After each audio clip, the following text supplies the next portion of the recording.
humano, al ser tan complejo, tan variado, tiene varios tipos de tejidos, pero los agrupamos en 4 generalmente, ¿ya? Entonces nosotros los agrupamos a los tejidos en 4 tejidos, solamente hay 4, ¿ya? En todo tu cuerpo.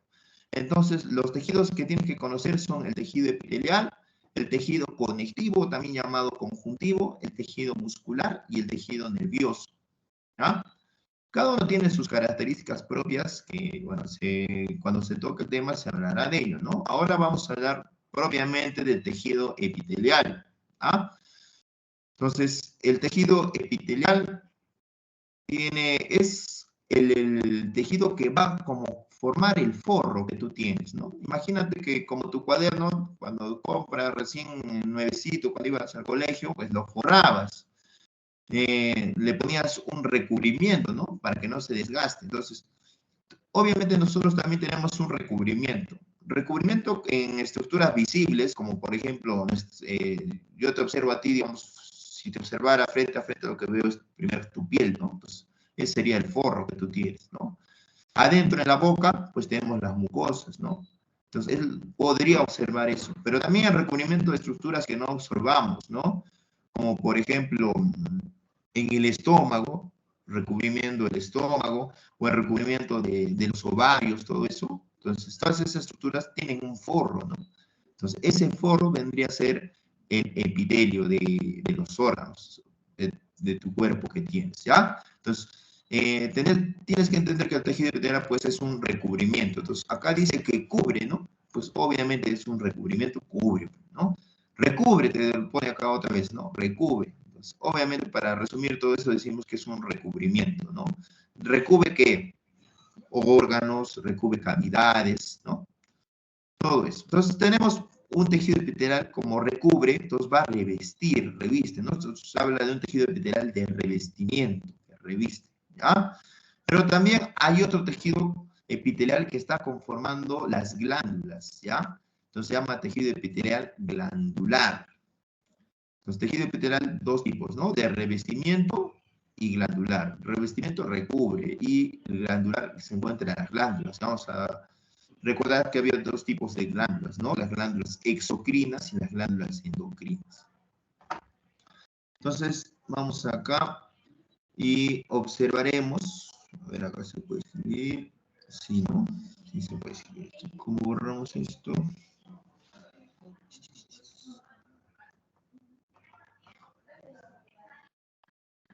Ya.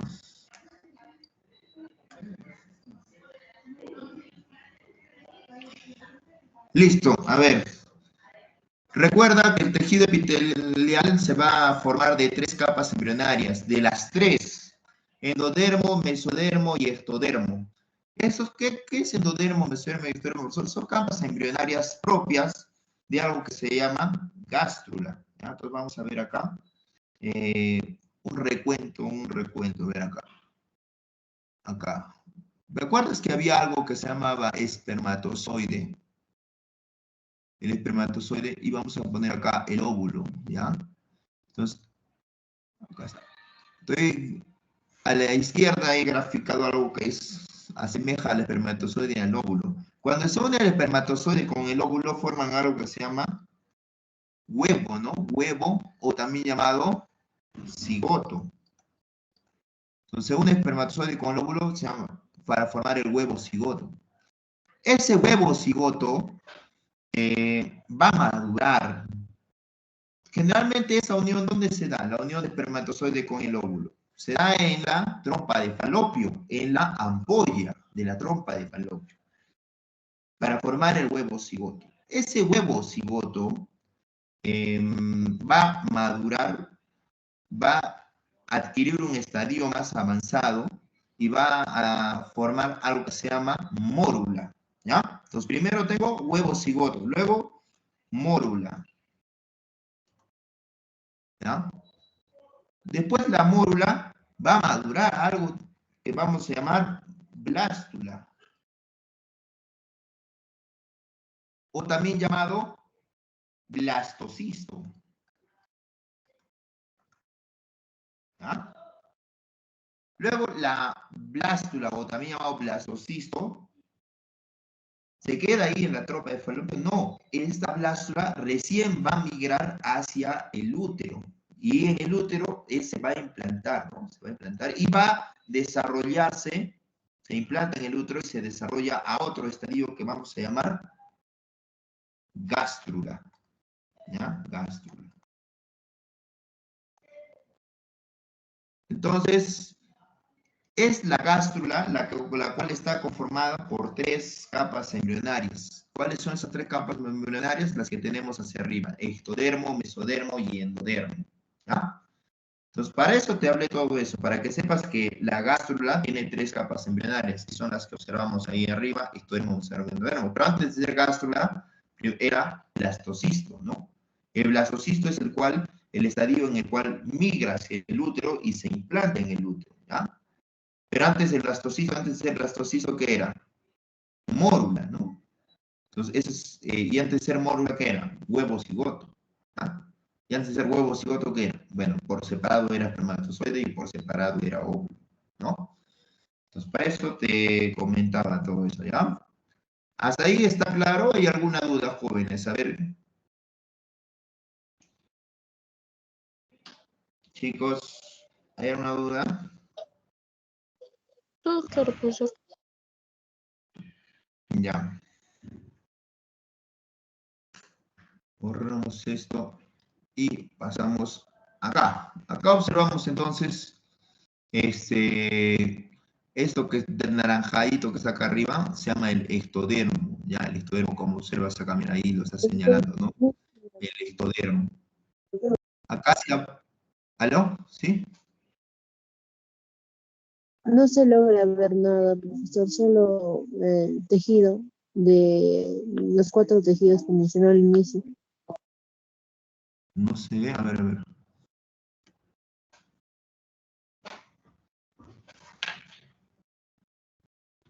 Bueno, yo por lo menos sí puedo ver lo que está presentando ahorita.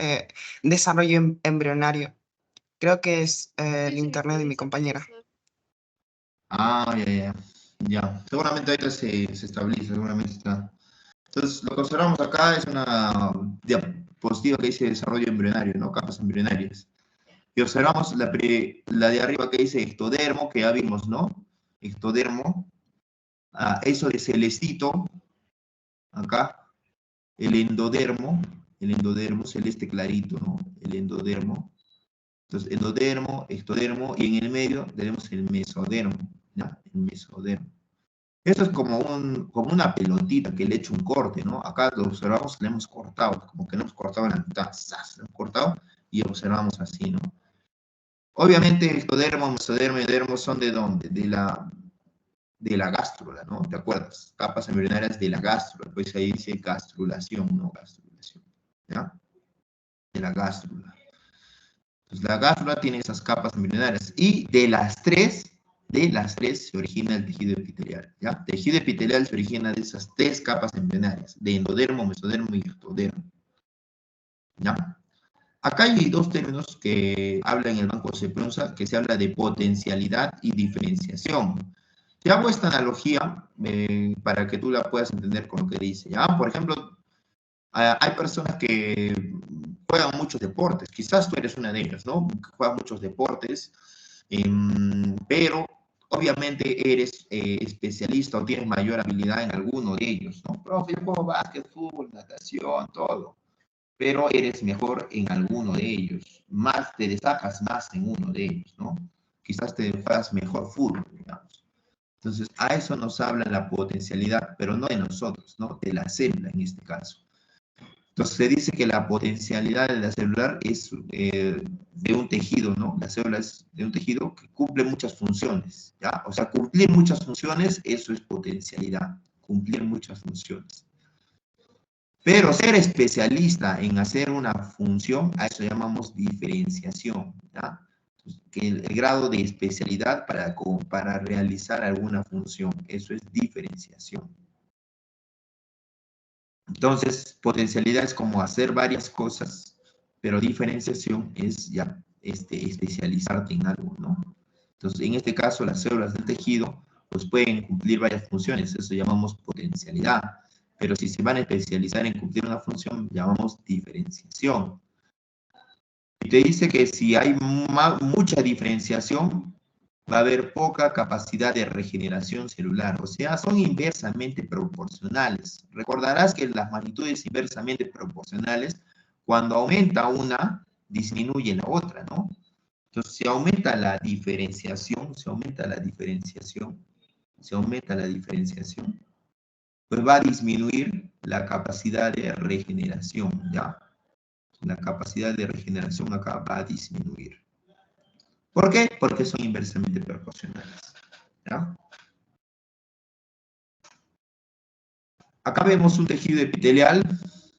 Entonces, de acuerdo a la imagen podemos sacar algunas características. Mira, un tejido epitelial, el tejido epitelial tiene células que están acá arriba, pero entre célula y célula casi no hay espacio, ¿ya? Acá a un costado voy a hacer una gráfica. A ver acá, a un costado, más abajito, ya, más a la derecha, acá. En este lado vamos a delimitar un espacio, ¿ya? Entonces, en ese espacio vamos a ver, voy a graficar células. Mira, una célula, otra célula, y acá otra célula. 4 he graficado, ¿no? 4 células. El espacio que hay entre célula y célula vamos a llamar sustancia intercelular, ¿ya? Pues este espacio que hay entre célula y célula se llama sustancia intercelular. Sustancia que hay entre las células, ¿no? Entonces, te pregunto, si tengo muchas células, mira, acá con 4 células, te das cuenta que hay esta sustancia intercelular que es, podemos decir, abundante. Pero, ¿qué pasaría si yo tuviera varias células? Si solo son 4, pero pongo más. Acá una más, acá otra más, varias células. Al tener varias células, ya no va a haber tanto espacio entre células, ¿no? La sustancia entre la celular e intercelular va a disminuir. Entonces se dice que el tejido epitelial está caracterizado porque tiene abundantes células. Si tiene abundantes células, el espacio, la sustancia intercelular, pues es casi escasa o nula, ¿no? Porque ya no hay espacio, ¿no? Es como un salón. Si hay pocos estudiantes, digamos, en un aula, pues va a haber mayor espacio entre estudiante y estudiante, ¿no? O sea, va a haber abundante sustancia intercelular. Pero si hubiera completo en un aula, digamos, está repleto de estudiantes, pues va a haber poco espacio, ¿no? Entonces va a haber escasa sustancia intercelular. Entonces, esa es una de las características del tejido epitelial, que tiene abundantes células, pero escasa sustancia intercelular. ¿Ah? Observamos también que el tejido epitelial tiene acá, como la pila tiene polaridad, acá podemos asemejar una polaridad. Arriba tiene un polo, las células del tejido epitelial tienen un polo apical o libre, y acá abajo un polo basal, ¿ya? Arriba polo apical y abajo polo basal. El polo basal va a descansar sobre una membrana. Mira esta membrana celeste que llamamos membrana basal, ¿ya? Entonces también descansa sobre una membrana basal. Si te das cuenta, acá abajo tengo este rojito, ¿no? Este rojito que está acá. A ver. Acá, ¿no? Acá. Es esto que está ahí, que estamos con el puntero señalando. Ese es un vaso sanguíneo, ¿no? Un vaso sanguíneo, ¿ya? Ese vaso sanguíneo, pues obviamente el vaso sanguíneo tiene sangre, ¿no? La sangre, ¿qué hay en la sangre? Muchas cosas. Hay hormonas, hay nutrientes, pero también en la sangre hay oxígeno, ¿ya? Entonces, el tejido epitelial, pues, te das cuenta que no hay vasos sanguíneos en el tejido epitelial. Sí hay vasos sanguíneos abajo del tejido epitelial. ¿Qué tengo más abajo del tejido epitelial? Pues se encuentra el tejido conjuntivo o conectivo. ¿Ah? Acá abajo es el tejido conjuntivo o conectivo. Cuando, por ejemplo, tú hiciste alguna vez el experimento de agarrar una agujita y pasártelo por la piel y que no sangre, el hecho de colgarte una agujita y que no sangre, eh, ahí te das cuenta de que el tejido epitelial pues es avascular, no tiene vasos sanguíneos, ¿ya? Porque no sangró. Si has hecho alguna vez ese experimento, agarrabas la agujita, te pasabas por el pellejito, no sangraba, ¿no? La aguja colgando entre el pellejito de tu mano, ¿ya? Entonces ahí nos damos cuenta que el tejido epitelial es avascular, no presenta vasos sanguíneos, ¿ya? Si no tiene vasos sanguíneos, no hay sangre, entonces, pero la sangre lleva oxígeno. ¿Cómo le llega el oxígeno entonces a las células del tejido epitelial? Le tiene que llegar oxígeno, ¿no? Pues el oxígeno le va a llegar por un mecanismo de difusión, ¿ya? Entonces, va a salir el oxígeno, pero va a difundirse hasta las células del tejido epitelial. Entonces, vemos las características, ¿ah? Nuevamente vamos a repetir que tiene características el tejido epitelial, que tiene abundantes células. Como tiene abundantes células, va a tener escasa sustancia intercelular, escasa. Va a tener un polo hacia arriba, que es el polo apical, hacia abajo el polo basal. Va a descansar sobre una membrana basal, que también es avascular, el tejido epitelial, ¿ya? ¿Alguna duda hasta ahí, jóvenes? Todo claro, profesor. Ya, entonces borro esto y pasamos a la siguiente. Entonces acá observamos el tejido epitelial que sus células tienen distintas formas. Algunas células pueden ser, acá, bueno, quizás no se ve bien, vamos a graficarlo acá nuevamente ya. Entonces las células acá pueden ser, ya, acá. Pueden ser células así planitas, planitas. A ver, no sale bien. Acá. A ver. Ya, células planitas.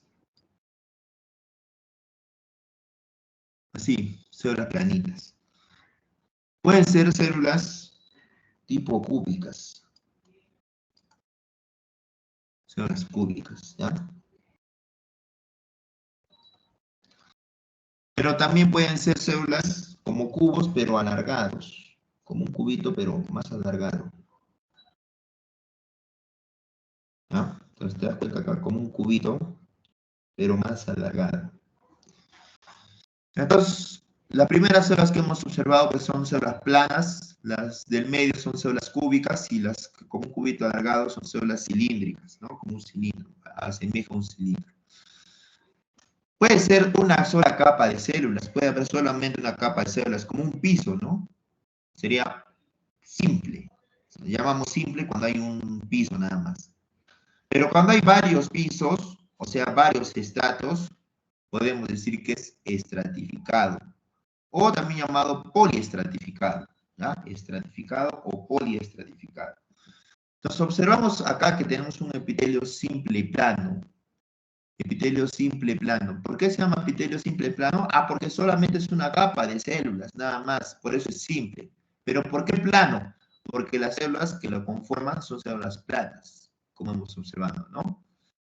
Abajo dice epitelio simple cúbico. ¿Por qué es simple? Porque solamente es una capa de células, ¿no? Pero cúbico, porque las células que conforman esa capa son cúbicas, ¿no? Lógico. Simple cilíndrico, una sola capa de células y las células son cilíndricas, pues tiene que llamarse simple cilíndrico, ¿no? Ya hemos visto cómo son las células cilíndricas. Hay un tejido que aparenta tener varias capas, sino aparenta, pero en realidad no tiene varias capas. ¿Y por qué aparenta tener varias capas? Porque las células son de distinto tamaño, unas más grandes, otras más pequeñas, y eso le da la apariencia de que tiene varias capas.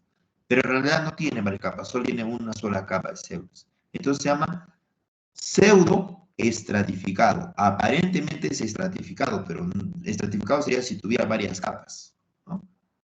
Varios estratos. Pero como no tiene varios estratos, se llama pseudoestratificado. A la derecha observamos que dice epitelio estratificado plano. Observamos acá, pues obviamente observamos que hay varias capas, ¿no? Acá hay varias capas de células. varias capas. Varios estratos, varios pisos. Y que en la última capa, el último piso, tiene células planas. Por eso se llama estratificado plano.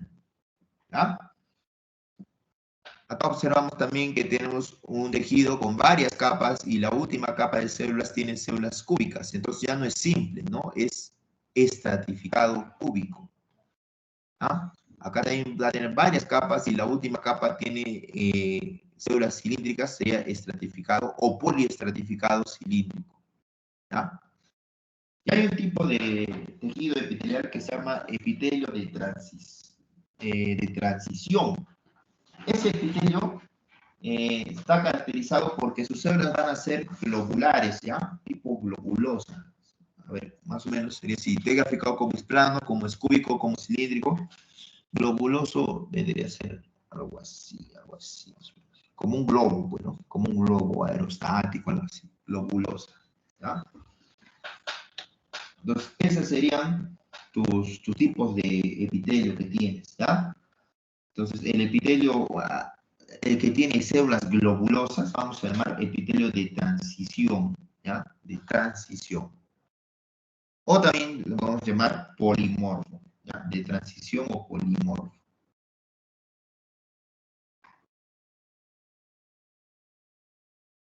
Entonces, acá vamos a observar que tenemos este tipo de tejidos simple y estratificado, ¿no? Observamos tejido simple plano, porque sus células es una sola capa y sus células son planas. Tiene que ser simple plano en algunos lugares donde voy a requerir que haya un traspase de sustancias, de líquidos o de gases, por ejemplo. ¿Ya? Vamos a poner ejemplos.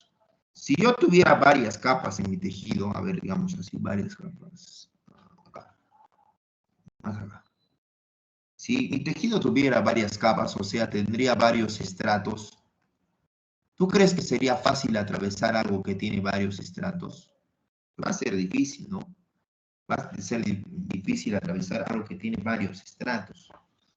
Entonces, en lugares donde yo requiero atravesar líquido o que el gas pueda traspasar de un lado a otro, no puede haber varias capas, o sea, no puede ser un tejido poliestratificado, ¿ya? Tiene que ser un tejido simple, porque de esa forma es más fácil poder atravesarlo, ¿no? Por ejemplo, vamos a ver, recordarás que había una estructura que se llamaba, acá, más acá, ya.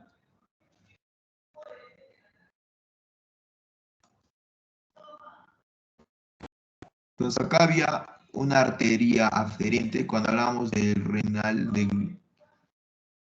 acá la arteria formaba como un ovillo que se llama glomérulo, y acá salía la arteria eferente, ¿no? Entonces tenemos una arteriola aferente, forma el glomérulo y salía una arteriola eferente. Acá, cubriendo a eso, había una estructura que se llamaba glomérulo, ¿no? Glomérulo. Y acá se formaba el túbulo contorneado proximal, el asa de Henle, el túbulo contorneado, varios tubos que se unían y al final formaban la orina. Entonces, la idea es que por esa arteria aferente y el glomérulo, la sangre que está acá, pues tiene que pasar a otro lugar, no tiene que pasar a una zona que se llama glomérulo, que tiene cápsula de Bowman. ¿Ya? El glomérulo es este ovillo, pero de este ovillo, que son arteriolas que se han formado como un ovillo, va a pasar a otro lugar que se llama la cápsula de Bowman. Pero para poder llegar a la cápsula de Bowman tiene que atravesar primero la capa de la arteria, ¿no? De la arteria, primero tiene que atravesar la capa de la arteria acá. Esta capa de la arteria tiene que atravesar. Y también tiene que atravesar la capa de la cápsula de Bowman, ¿no? Tiene que atravesar la capa de la cápsula de Bowman.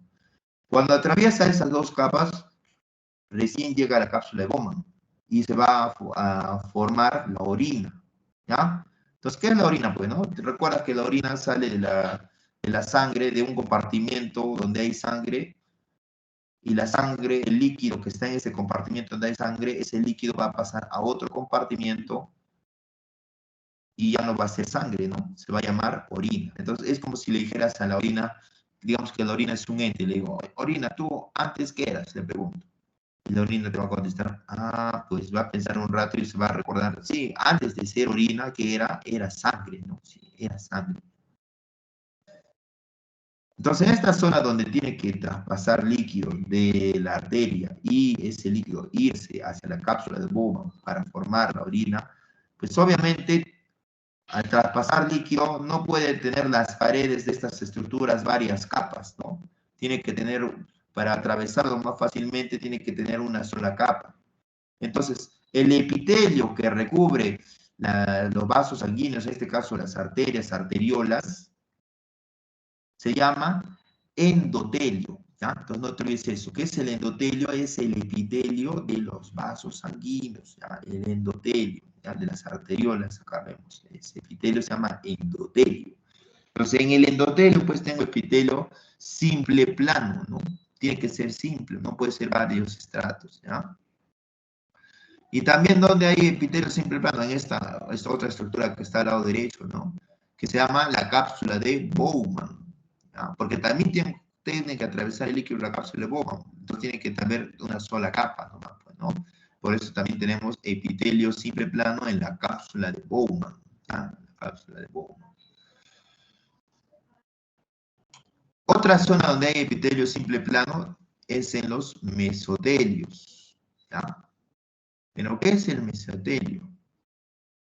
¿Te acuerdas? El mesotelio es el epitelio de las cerosas, ¿no? ¿Qué son las cerosas? No sé si te acuerdas, alguna vez estudiaste si tubo digestivo, sistema digestivo, te hablaba que estaba conformado por capas. Mucosa, submucosa, capa muscular y serosa, ¿ya? Serosa o también puede ser adventicia. En este caso hablamos de adventicia cuando se habla del músculo diafragma hacia arriba, se llama adventicia. Del músculo diafragma hacia abajo se llama serosa. Ahora, concentrémonos en las cerosas. Las cerosas, se habla de las tres P's. Las tres P's.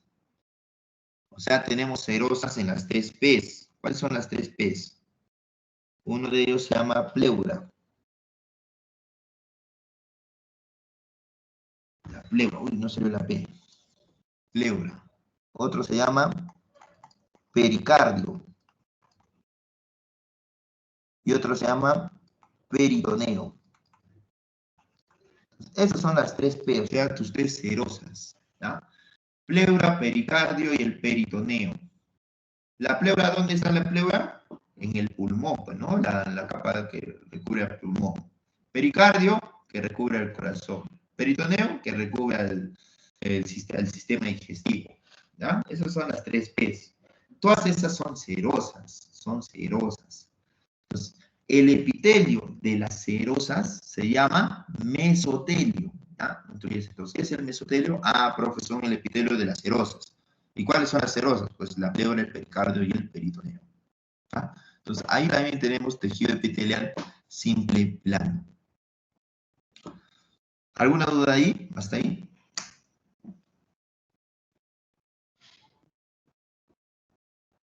¿Se escucha, chicos? Bueno, profesor. Ya. Entonces, voy a borrar esto. Vamos a ver entonces epitelio simple cúbico. Algo característico del epitelio simple cúbico, por ejemplo, es en los ovarios. ¿Ya? En los ovarios, acá.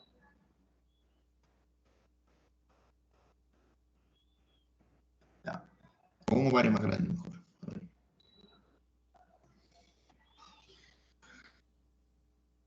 Ya. En la superficie de los ovarios, voy a tener acá afuera en la superficie, voy a tener este tipo de epitelio simple cúbico, ¿ya? Sin una sola capa de la superficie. Simple cúbico.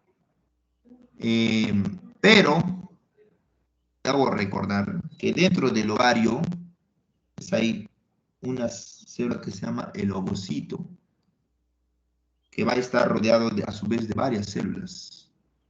Acá.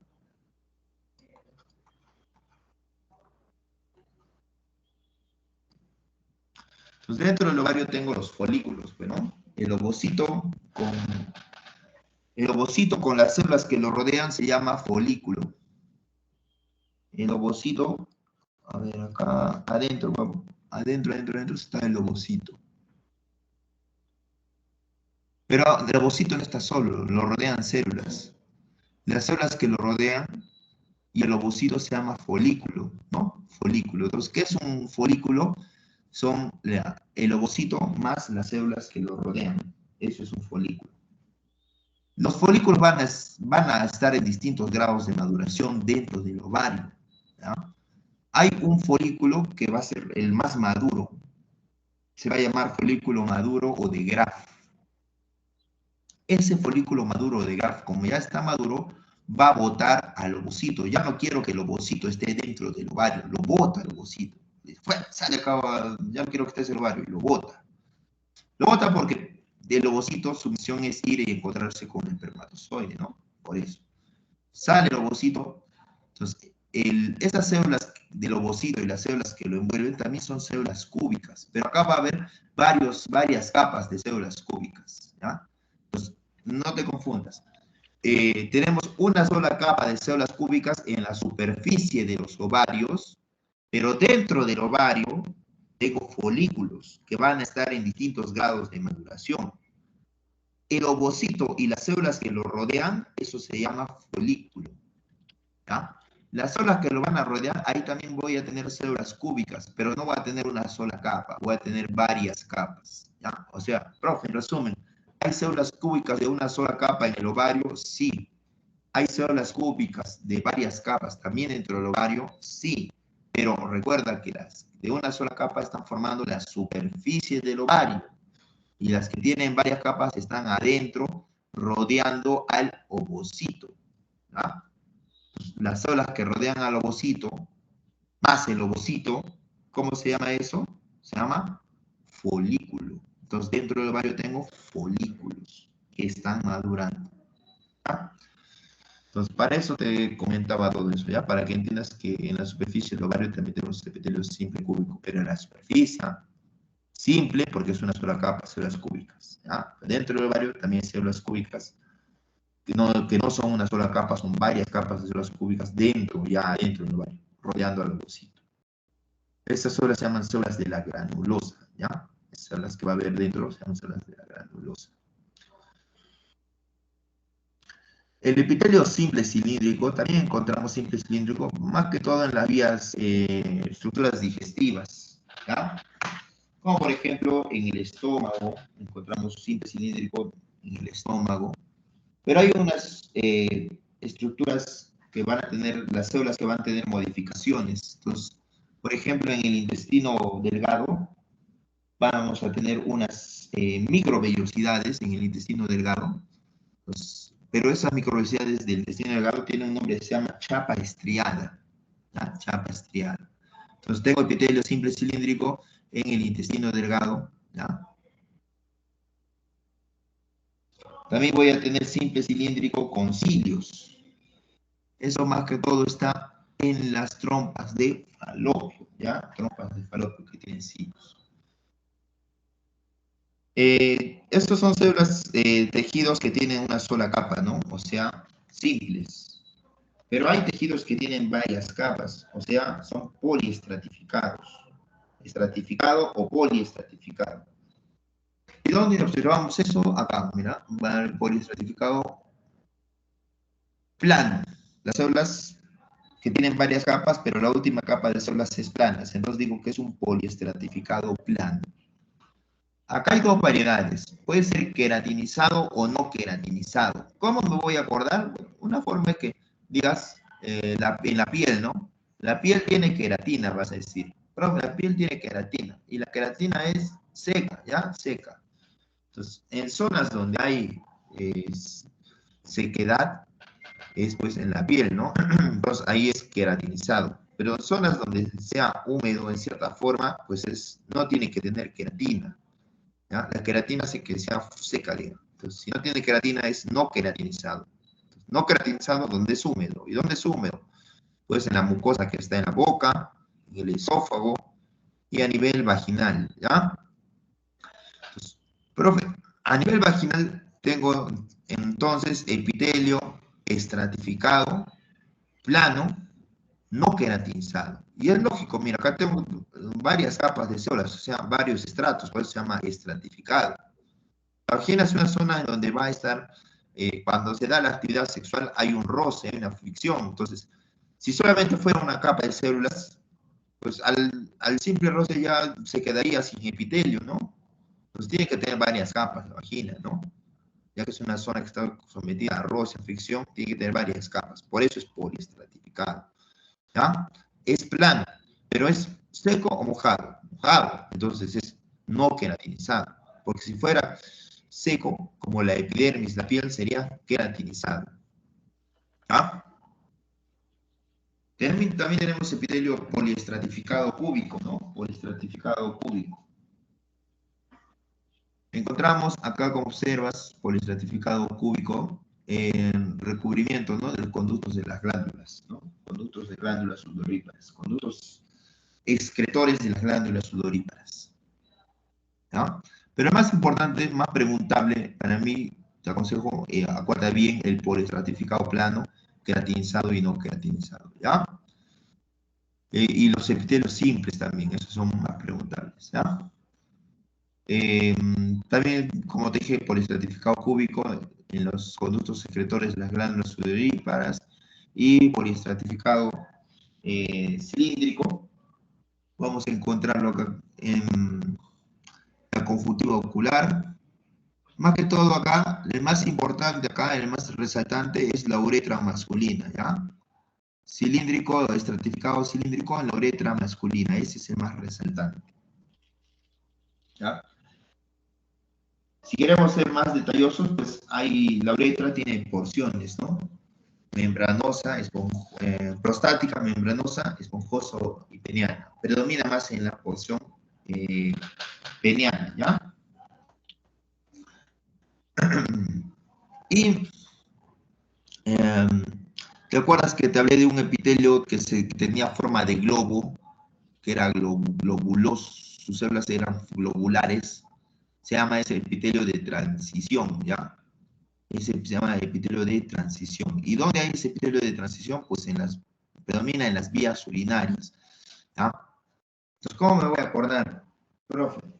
Te dije que el epitelio de transición, tienes que saber que sus células son globulosas, o sea, como globo, como un globo aerostático. ¿Cómo sería un globo aerostático? Algo así, más o menos, a ver. Ya, así es un globo más. A ver. Algo así es un globo, ¿no? A ver. Un globo aerostático. Más o menos, pues también esa es la forma de la vejiga. ¿Ah? La forma de la vejiga. La vejiga tiene forma de globo aerostático. Entonces te vas a acordar que el epitelio de transición, sus células son globulosas, forma de globo aerostático, y eso está en la vejiga, que también tiene forma de globo. Entonces está en la vejiga, y lo que está hacia arriba de la vejiga, ¿no? El uréter, los cálices menores, cálices mayores, ¿no? Entonces ahí tenemos en las vías urinarias, ¿ya? Las vías urinarias. Y eso está hacia arriba de la vejiga. Entonces, arriba tengo las vías urinarias, ¿ya? Pero hacia abajo de la vejiga, ¿qué voy a tener? La primera porción de la uretra, ¿no? La uretra prostática, ¿ya? Entonces, la uretra prostática tiene también, como está cerca ahí, tiene epitelio de transición o polimorfo, ¿ya? Recuerda que la uretra membranosa esponjosa tenía epitelio poliestratificado, ¿ya? Membranosa esponjosa tenía poliestratificado cilíndrico, ¿ya? Acá mira, uretra, ¿no? Pero profe, acá también dice uretra. Estratificado cilíndrico dice uretra. Ah, pero es que es la parte final de la uretra, ¿no? Profe, acá uretra. Ah, pero es la parte inicial. En el de transición es la parte inicial de la uretra. O sea que uretra, uretra prostática. Y arriba dice también uretra, donde dice estratificado cilíndrico. Sí, pero es la parte final de la uretra, ¿no? O sea, la uretra membranosa y la esponjosa, ¿ya? Muy bien, jóvenes, eso es el epitelio de revestimiento, ¿ya? Entonces, hasta ahí vamos a quedar. ¿Hay alguna duda, chicos? Los escucho si hubiera alguna duda.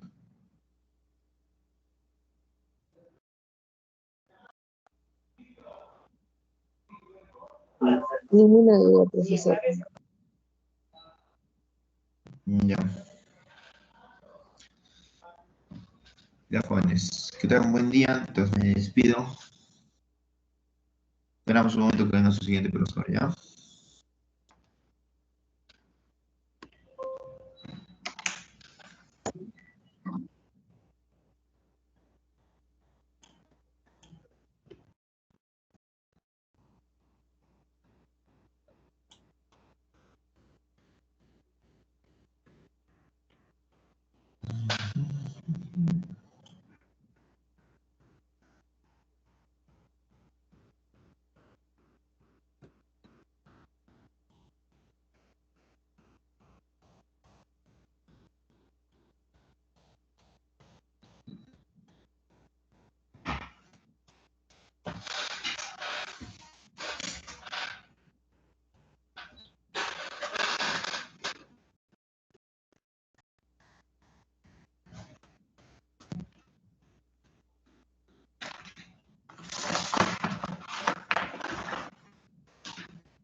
¿Estás bien? ¿Vas a ir? No vas a ir a esa vaina que he dicho. Sí, sí, voy a ir ahorita. Correcto, tú vienes aquí y le hacemos para que te vean esa web. Sí, muy bien. Oye, pero ¿estás bien? ¿Qué tal?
Chicos, ¿cómo están? Tengan todos muy buenos días. ¿Se me escuchan? ¿Me oyen con normalidad, por favor? ¿Me confirman? Buenos días, profe. Chicos, por favor, ¿me escuchan? ¿Me oyen?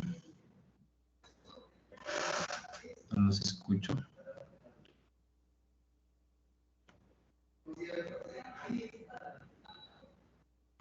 Jóvenes, ¿se me escucha? ¿Me oyen con normalidad? ¿No los escucho? Sí, se le escucha, profesor. Ah, ya, perfecto. Listo. ¿Cómo están, chicos? Tengan todos muy buenos días. El día de hoy, o a continuación, vamos a desarrollar nuestra clase. Vamos a hablar de lo que nosotros... Perdón. Ahí está. Listo, de lo que es, o de lo que nosotros entendemos como las famosas funciones orgánicas oxígeno. Perdón, las primeras funciones inorgánicas, ¿ya? Que son, al menos debemos entender que son sustancias, ¿ya? O que son, bueno, es el tema que va a dar inicio a lo que nosotros conocemos como reacciones químicas, para que posteriormente también puedas desarrollar el tema de reacciones químicas y más adelante, obviamente, la estequiometría. Deben entender, muchachos, que la nomenclatura, ¿ya? Y funciones inorgánicas, al igual que todos los temas en sí, es fundamental, ya que con eso nosotros podemos, ya que con esto, perdón, o con este tema, a ver un momentito, por favor.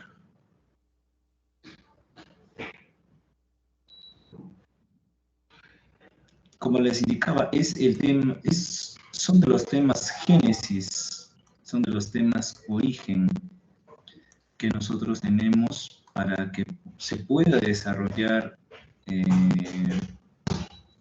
prácticamente la química 2, ¿ya?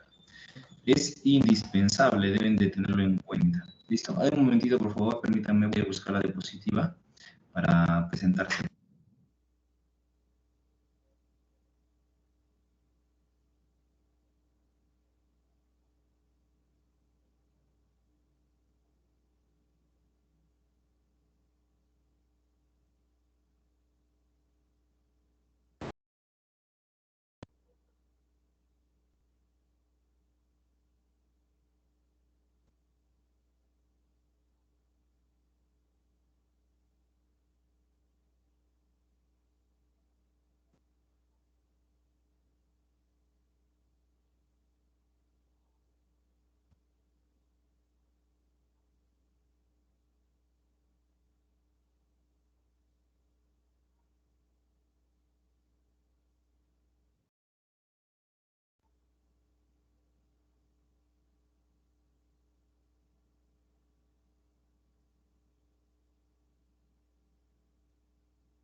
Chicos, por favor, confírmenme si se mira en la pantalla, ya se proyecta la diapositiva.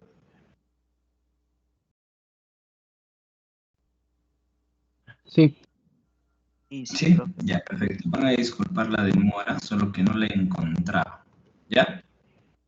Bueno, entonces, a continuación vamos a empezar con nuestro tema para hoy, obviamente. ¿Ya? Listo, chicos. El día de hoy, a continuación, vamos a hablar de las llamadas funciones. Ya, vamos a escribirlo bonito porque si no, no se nota como debe de ser, para que puedas guardarte la diapositiva. ¿Ya? Vamos a hablar de las llamadas o de las conocidas funciones inorgánicas, ¿ya? Inorgánicas. ¿Qué son las funciones inorgánicas? Como concepto debes entender que las funciones inorgánicas, escúchame, son sustancias, ¿ya? O son un conjunto, vamos a decirlo así, ¿ya? Para que se entienda mejor.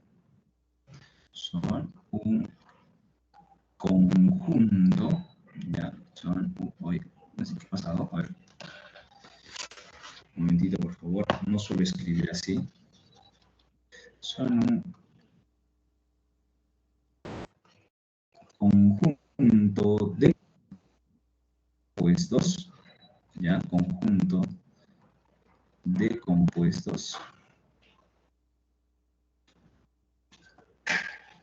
con propiedades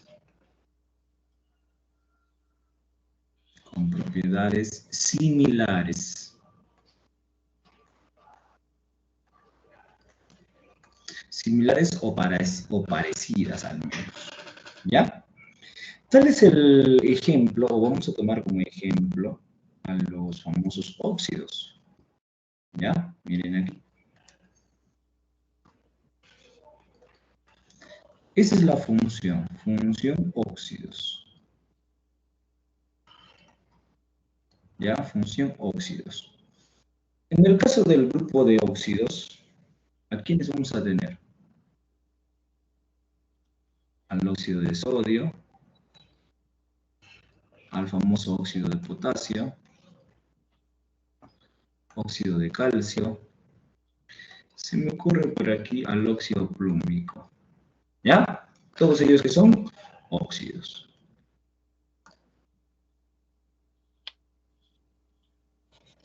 Otra función inorgánica pueden ser los llamados hidróxidos. Y cuando hablamos de los hidróxidos podemos tener por aquí el hidróxido de sodio, al hidróxido de potasio. ¿Por qué no al hidróxido de calcio? Y también por aquí puede estar el hidróxido plúmbico. ¿Ya? Listo. Acá, listo. El hidróxido plúmbico. ¿Qué pasa con estas sustancias? Como puedes ver, todos estos óxidos se están formando, o al menos tenemos, o sabemos que todos ellos que son óxidos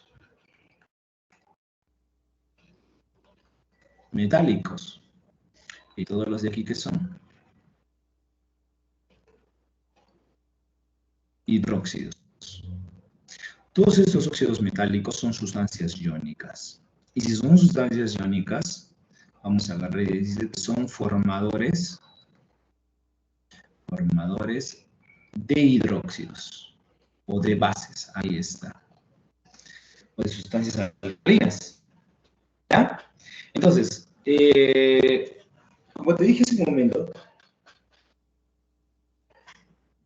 Al hablar de fusiones inorgánicas, nosotros vamos entendiendo que son sustancias que poseen cierta similitud, o que, o que en algo se parecen, ¿ya? O que, vamos a decirlo así, o que son comunes en algo. Mientras que los hidróxidos, bueno, perdón, al hablar de fusiones inorgánicas, ¿no? Conjunto de compuestos que tienen cierto carácter parecido, hablando directamente de los óxidos y los hidróxidos. Profe, al menos estos óxidos que acabo de colocar, disculpen, son formadores de bases, o sea, al reaccionar con agua forman hidróxidos.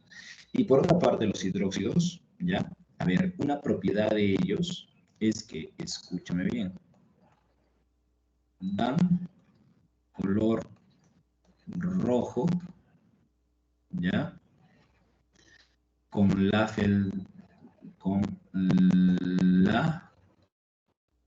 fenolftaleína.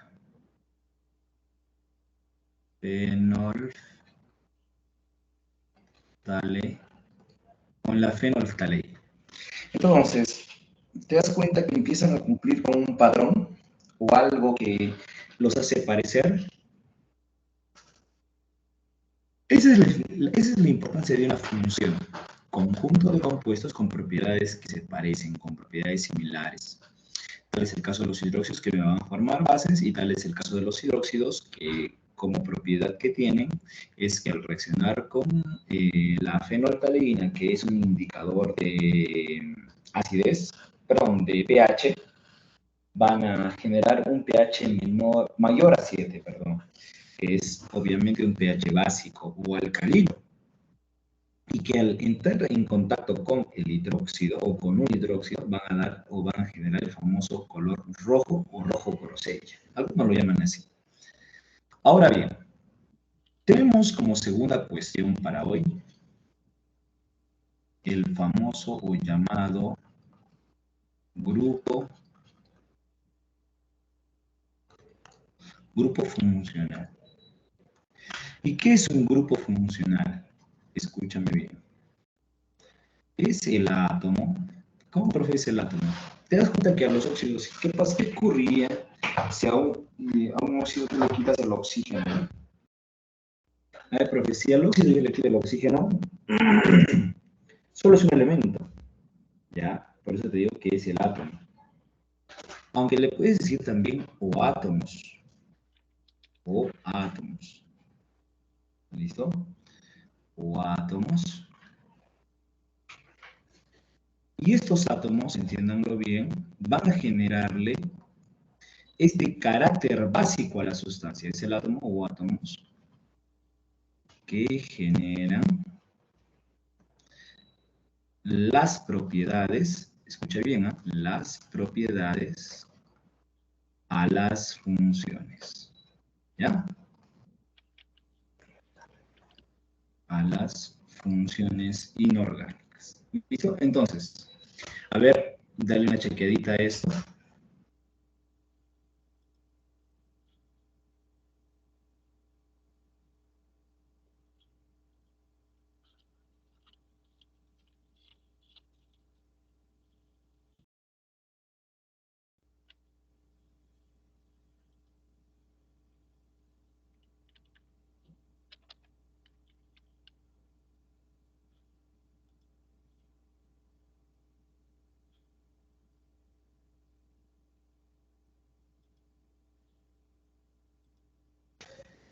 Disculpen, chicos.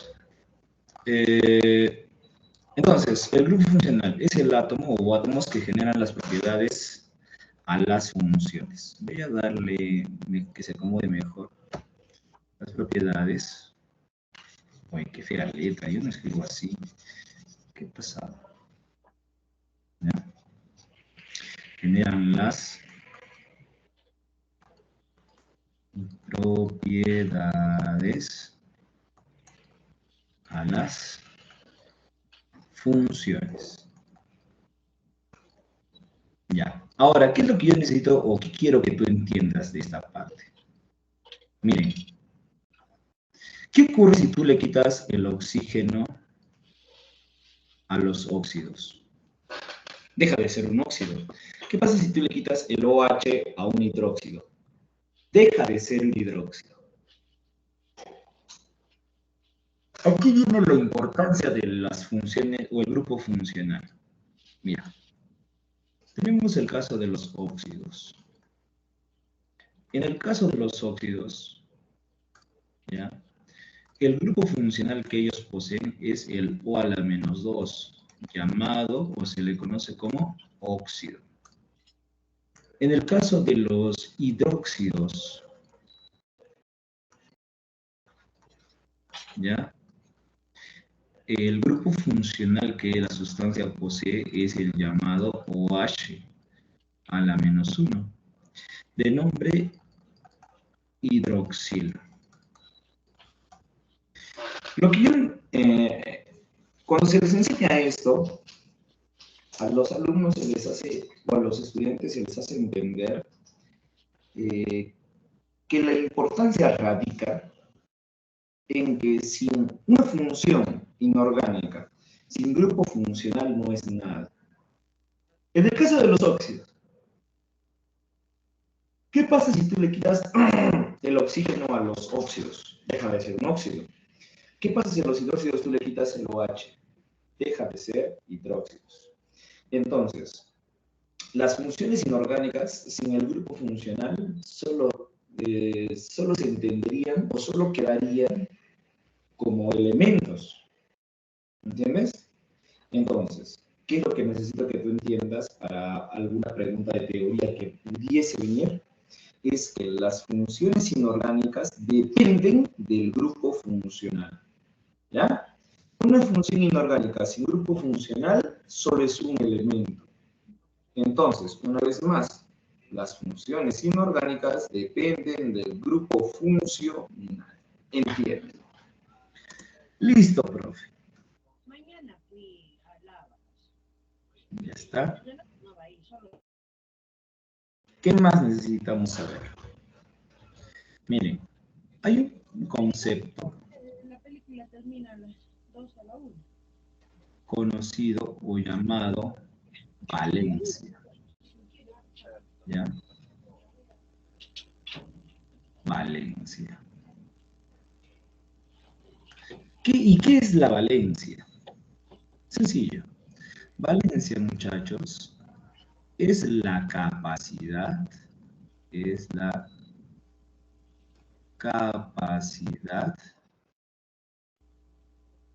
que poseen los átomos. ¿Para qué, muchachos? Para atraer más hacia su núcleo,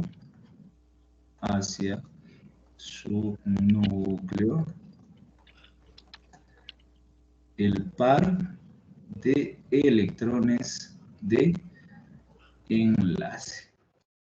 ¿Ya? Es la capacidad, ¿qué estoy hablando? Acabo de colocar el concepto de electronegatividad, la capacidad que poseen ya. Miren, antes de explicar la valencia, les he colocado otro concepto. Es el concepto de electronegatividad. ¿Ya? Profe, ¿y vamos a utilizarlo? Por supuesto que sí.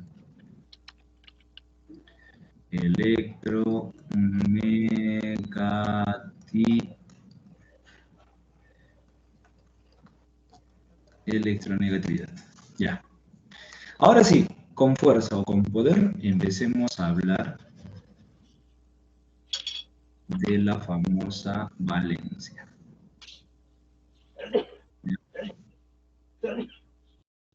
¿Y qué es la valencia, profesor? Dirán algunos. La valencia, muchachos, escuchen bien.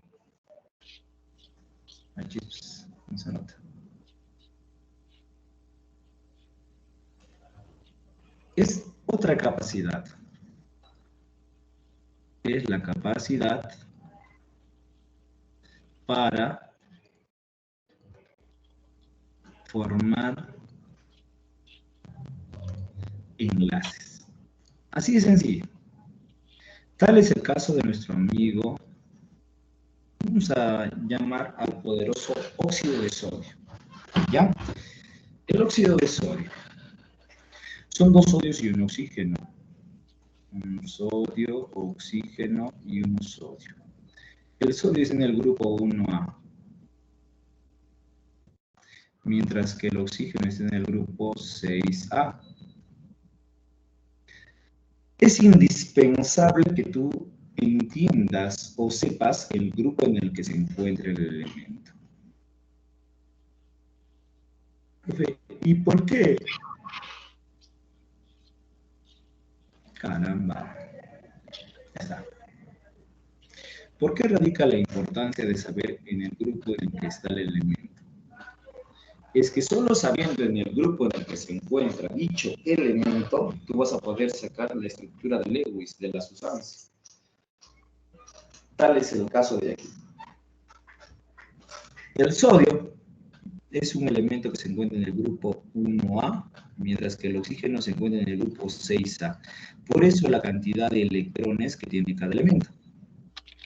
Si el sodio es en el grupo 1A, tiene un electrón de valencia. ¿Ya? Si el oxígeno es en el grupo 6A, tiene, por lógica, 6 electrones de valencia, o 6 electrones en su último nivel de energía. ¿Entiendes? Ya está. Entonces, si yo hablo del concepto para el sodio y el oxígeno, el sodio, ¿qué valencia tiene? Capacidad para formar enlaces. El sodio, cualquiera de los dos sodios, ¿qué capacidad de formar enlaces tiene? 1. Por eso su valencia, ¿cuánto va a ser? 1. El oxígeno es en el grupo 6A. ¿Ya? ¿Cuántos enlaces logra formar? 2. Por eso su valencia es 2. ¿Ves? Y ahí tenemos un pequeño concepto para valencia. Entonces, ¿la valencia tiene o no tiene signo? No tiene signo, por ende le decimos sin signo. Las valencias, muchachos, no poseen signos. Ahora, otro concepto que nosotros tenemos o trabajamos es el llamado estado de oxidación.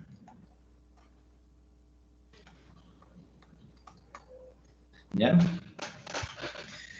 ¿Qué es lo que va a formar o lo que tenemos para el estado de oxidación? Escúchame bien. Es la carga que toma ¿quién? Que toma el elemento al formar compuestos.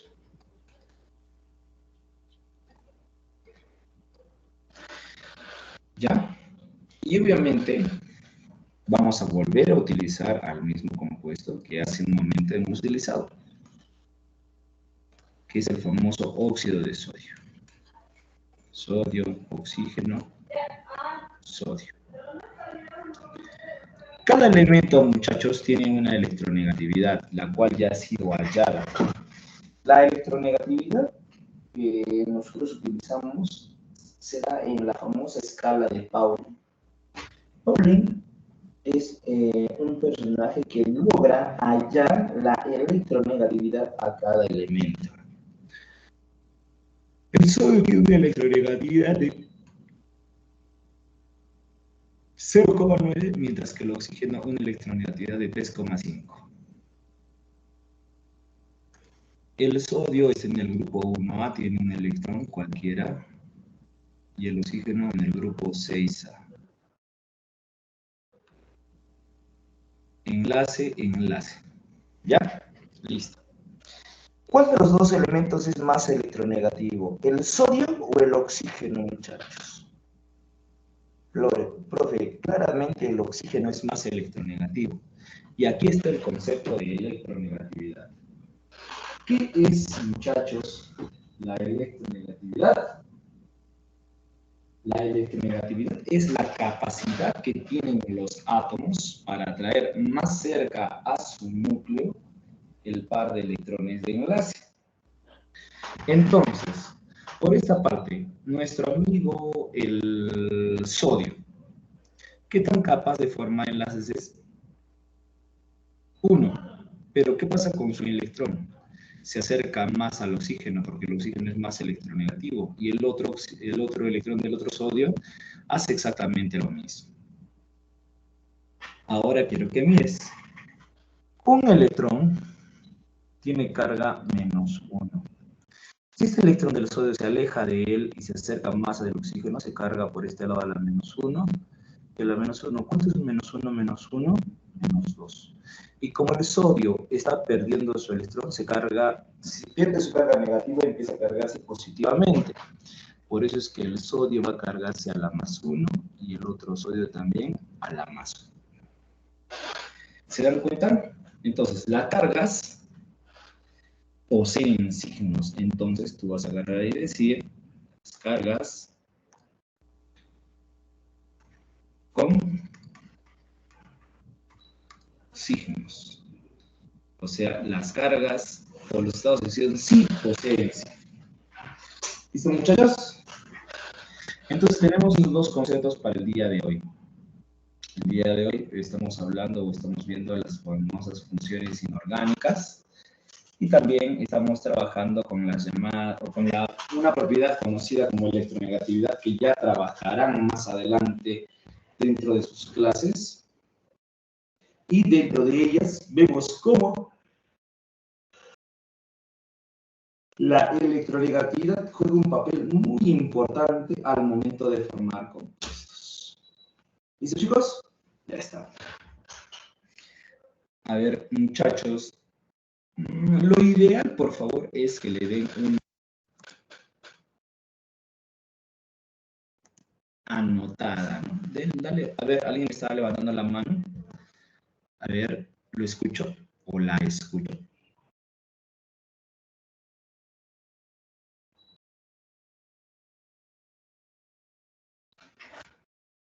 Por ahí, ¿quién estaba levantando la manito? Ya, imagino que de repente se ha equivocado. ¿Listo, muchachos? A ver, por favor, tomen un pantallazo a la pantalla. A esta y obviamente la anterior. Dime, te escucho. ¿Nos podías explicar las reglas de la electronegatividad? No, espera, Las el reglas. estado de oxidación. La regla de estado de oxidación. La otra se estaba viendo que hay unas reglas, todo eso. El OH Ya. siempre es -1, algo así. Ah, ya, no hay problema. Sí. Su compañero al hablar de las reglas, no es una regla en sí, ¿ya? Vamos a tomarla de esa manera, entendiendo que es la parte, ¿qué te digo?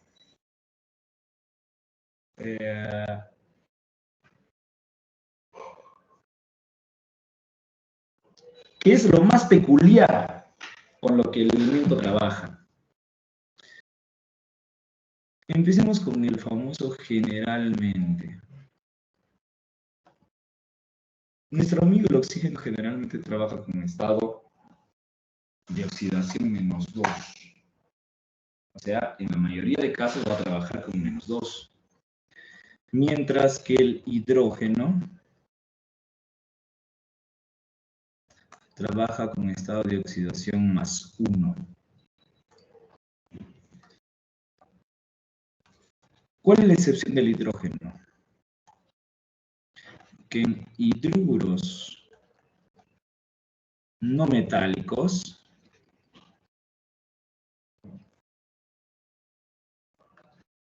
su EOX, su estado de oxidación, es -1. Y en el caso del oxígeno, en peróxidos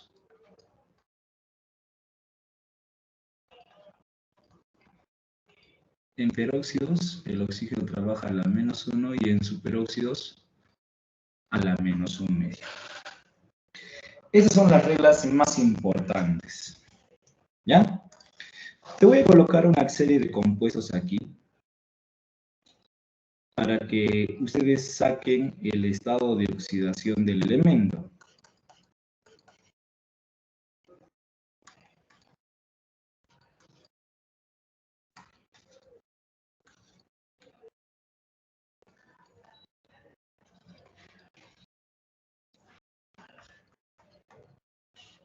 ¿Ya? A partir de las reglas de estados de oxidación que podemos o que pueden observar en la pantallita. ¿Listo? Ya está. Queda, muchachos. Por favor, no creo que demoren más de 2 minutos. Tienen 2 minutos para darle solución a esos compuestos y colocar el estado de oxidación para cada uno. Vamos, muchachos, tienen 2 minutitos.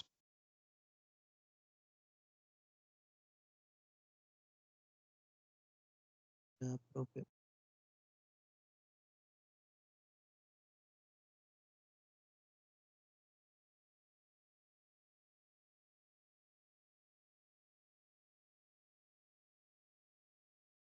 Profe, ya está,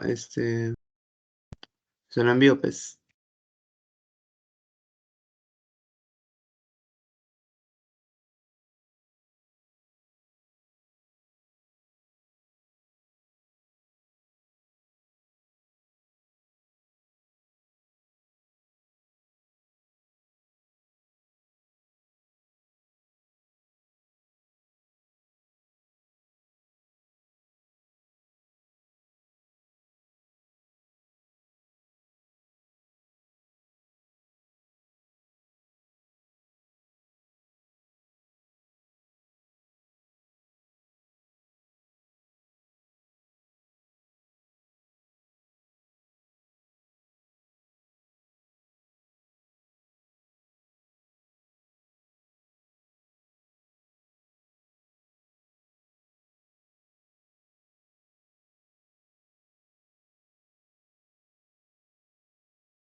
Listo, chicos, una disculpa, ya está. Por ahí me estaban colocando estaño más 2, oxígeno menos 2. Ya. Deben entender que cuando nosotros sacamos el famoso estado de oxidación, por ahí me colocan el AU más 1, oxígeno menos 2, ¿ya? No está mal. ¿Qué es lo que nosotros buscamos? ¿Ya? Que la sumatoria de cargas es una regla general. ¿Ya? La sumatoria de cargas debe de dar 0. Y es lo que se busca. Entonces, el oxígeno es menos 2, mira. El oxígeno menos 2, porque es una regla que generalmente se cumple. Entonces, si es menos 2, ¿ya? Ese 2 de aquí viene para el rubidio. ¿Ves? Mira, se intercambia. O sea, cuando tienes un compuesto más N y menos M, ese M viene de aquí, este N viene aquí. Se produce el famoso intercambio, ¿ya? Porque cuando tú multipliques N por M, te sale más NM. Y cuando multipliques N por menos N, menos NM. Más NM menos NM, 0. Es lo que se busca. ¿Ya? Entonces, ya que ahora tienes esta situación o acabo de plasmarla, vamos a ver qué es lo que tenemos. ¿Cuántos oxígenos hay aquí? 1. Perfecto. Tengo dos maneras. ¿Hago con el intercambio o juego con mi sumatoria de cargas? Depende de ti. ¿Ya? Entonces, mira. Si este 1, si este 2 le pertenecía o es parte del oxígeno, este 1 le pertenece al rubidio. ¿Te das cuenta? Entonces, es un número 1. Al ser negativo, él tiene que ser positivo. Por eso, es más 1. ¿Ya está? Y recuerda que el número 1 se sobreentiende. Profe, ¿y cómo se va a dar que la sumatoria de cargas me debe dar o me va a dar 0? Sencillo, pues. Miren. A ver. ¿Cuántos oxígenos hay? 1. ¿Cuánto es 1 por menos 2? Menos 2. ¿Cuánto es 2 por más 1? Más 2. Más 2 menos 2, cerito. Allá, ¿ves que sí se cumple lo que te he dicho? Ah, listo. A ver, vamos a esta sustancia de aquí. ¿Ya? Oxígeno, ¿cuánto nos sale? Yo sé que es un menos 2, pero ¿dónde está ese 2 que ha dado el oxígeno? Ya. Ese 2 que ha dado el oxígeno genera un intercambio. 2 aquí, pero no hay ese 2. Entonces, está quedándome el número 1. Perfecto, entonces él es menos 1. No. Era un 2 en un principio, solo que ese 2 se ha simplificado y por eso te queda el número 1. ¿Te das cuenta? Ahora bien, el plomo, ¿con qué estado va a trabajar para que me quede un 2? Para que se simplifique con el otro debe de ser un 4 y me quede 2, porque mitad de 4 es 2, mitad de 2 es 1, y el 1 se sobreentiende. Allá, entonces el oxígeno está a la menos 2, y este 4, que está aquí, le pertenece al plomo. Si el oxígeno es menos 2, el plomo es más 4. ¿Te das cuenta? Ah, sí. Oye, entonces intercambia 4 para aquí, 2 para aquí, mitad de 4, 2, mitad de 2, 1.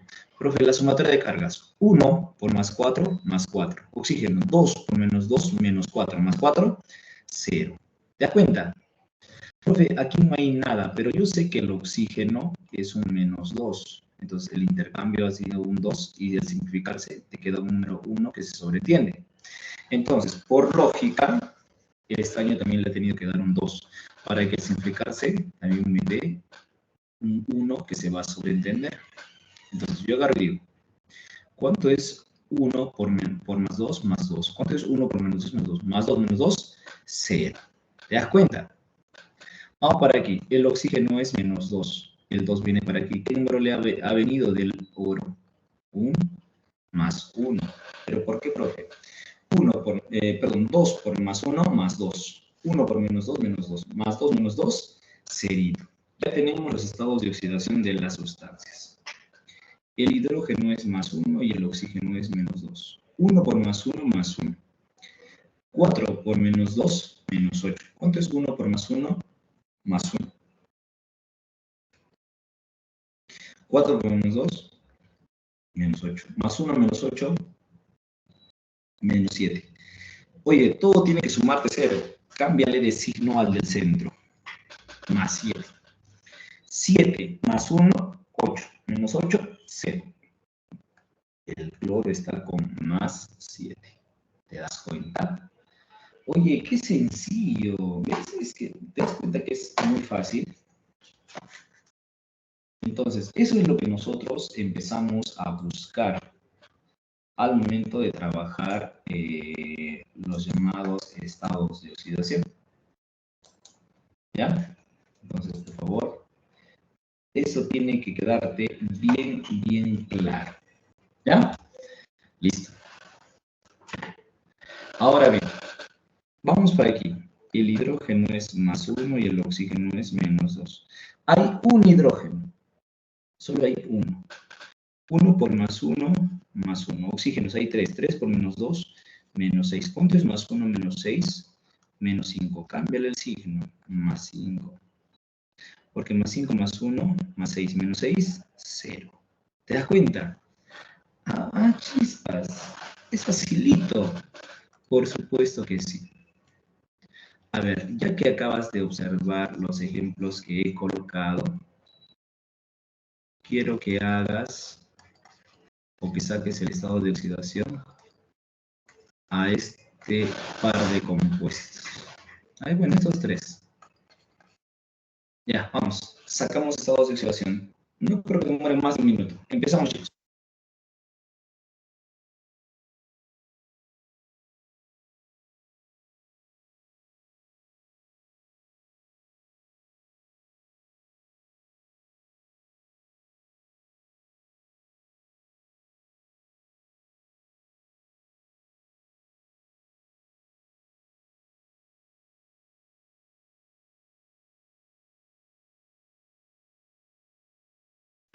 ¿Me hablaban?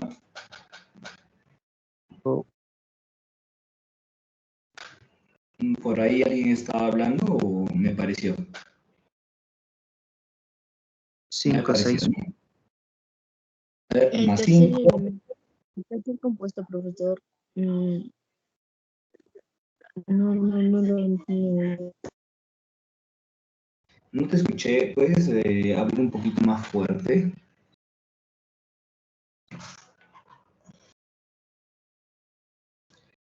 No te escuché bien. ¿Puedes decirme lo que preguntabas un poquito más fuerte? No te escuchaba.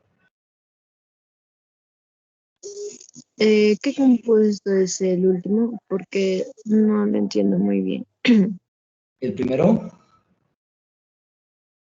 No, el tercero. El tercero que escribió. Es el yodo. Es el HIO. Parece. Está bien, gracias. HIO. Vamos a colocarlo bien, ¿ya? Ahí está, el yodo. Listo, chicos. Saquemos los estados de oxidación. Hidrógeno +1, oxígeno -2. 3 por +1, +3. 4 por -2, -8. +3, -8, -5. Cámbiale el signo. +5. Hidrógeno +1, oxígeno -2. 2 por +1, +2. 4 por -2, -8. +2, -8, -6. Cámbiale el signo. +6. Hidrógeno +1, oxígeno -2. 1 por +1, +1. 1 por -2, -2. +1, -2, -1. Cámbiale el signo. +1. Porque +1, +1, +2, -2, 0. Y como pueden observar, chicos, acabamos de sacar los estados de oxidación para algunos compuestos que el día de hoy tenemos por trabajar. Jóvenes, es de vital importancia que ustedes me sepan